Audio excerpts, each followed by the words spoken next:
On set. Hello. Thanks for being with us, Oliver.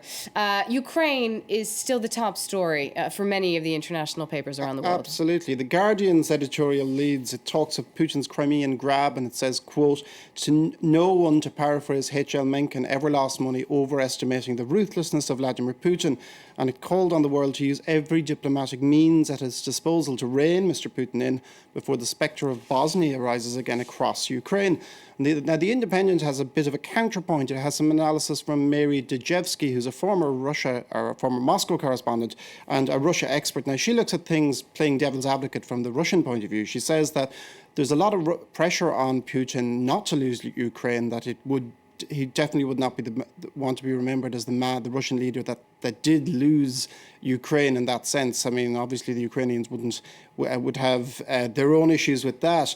But she also says that NATO reneged on a promise made to Mikhail Gorbachev in the 1980s that he would not expand eastwards towards Russia's borders.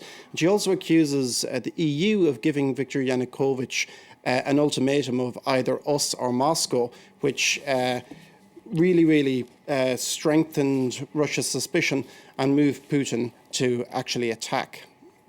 Now, one analyst is saying that, in fact, Russia no longer fears the West. Yes, Ben Judah, Russia expert, writes in Politico, and he says that Vladimir Putin and the rest of the Russian political establishment think that the West really says one thing about human rights, but it really wants Russian money, and it has been doing very little to actually clamp down on a huge amount of dirty money that seems to be coming out of Russia. It's believed that 2/3 of the $56 billion that left Russia in 2012, it can actually be traced to illegal activities. And Russia sees America also as distracted, that it's got its eye on China and on the Middle East, and that Washington is not really pressing Europe for action on this. And as for Putin, he says he invaded Crimea because he has nothing left to lose. What will NATO do in all this? Well, nobody really thinks that Ukraine is worth a war. But however, it does have to show a little bit of backbone, according to Christopher Dickey in the Daily Beast, just to reassure its Eastern members, because Dickey criticises NATO's statement after its emergency meeting at the weekend as a toothless collection of platitudes. And he says if NATO doesn't act, the alliance could find itself fatally weakened, and that countries with Russian-speaking minorities such as the Baltics, Latvia, Lithuania and Estonia, could find themselves in the line of fire next. Now, Crimea, it is Ukraine's weakest link. Yeah, it seems to be, being a rather recent addition to the country's territory, only being bequeathed in 1954. It's still a majority Russian-speaking region, and Charles King in the International New York Times looks at the sentimental and symbolic importance of the peninsula for Russian people. He calls Crimea the tinderbox, and he evokes the Crimean War of the 1850s, which started when a previous Russian leader also intervened to protect Russian speakers living in another territory, which was the Ottoman Empire. And he says such a situation needs to be avoided at all costs, and that the country should give up the idea that people who speak their own language, the same language as them, are the only ones worth protecting.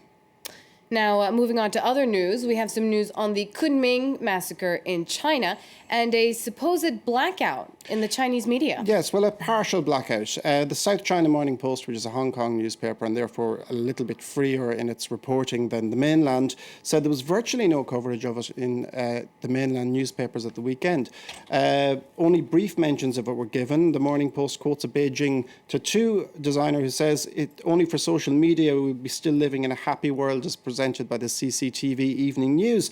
It does, however, add that the state-owned Xinhua news agency did cover it, and that it was also carried by newspapers in Yunnan province where the massacre took place, and all printed black and white mastheads as a sign of condolence. There is one Chinese newspaper that's covering it, and that's China Daily, which is in English, and it has a few counterpoints. One of those, professor of Uyghur culture at Xinjiang University, who says that the alleged terrorists have betrayed the Uyghur people, and others say that Chinese identity should be strengthened in these territories. Some might say that's the policy that caused the problem in the first place. All right, thank you very much, Oliver Fair, joining us with the day's stories around the world. Coming up, we'll be taking a short break, and when we get back, exposing the depths of torture and terror in North Korea's concentration camps. Our focus report features survivors who share their horrifying ordeal. Stay with us.